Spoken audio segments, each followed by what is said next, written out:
আসসালামু আলাইকুম। আজকে আরেকটা মিথ্যা ঘটনা আপনাদেরকে শেয়ার করব।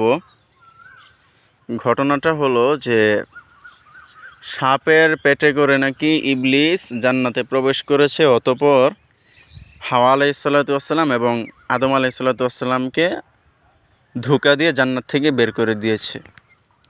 এটাকে আবার কেউ কেউ এভাবেও বলে যে সমস্ত প্রাণীকে নাকি অফার করেছিল ইবলিস যে তোমরা কে আমাকে নিয়ে যাবে জান্নাতে, আমি তাদেরকে ধোঁকা দেব। তো সবাই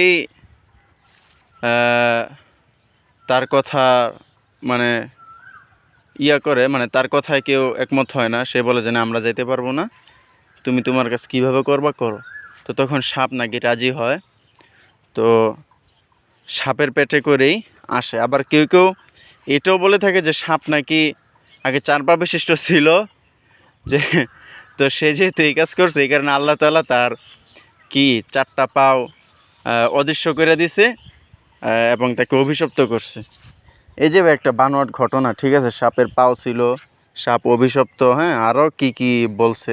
এটা একটা মিথ্যা ঘটনা, এ কথার কোনো ভিত্তি নেই, এ কথার কোনো দলিল প্রমাণ খুঁজে পাওয়া যায় না। এই ঘটনা যদি আমরা কাউকে দেখি বলতে, তো তাকে নিষেধ করব এবং জানাই দিব যে ভাই এটা মিথ্যা ঘটনা।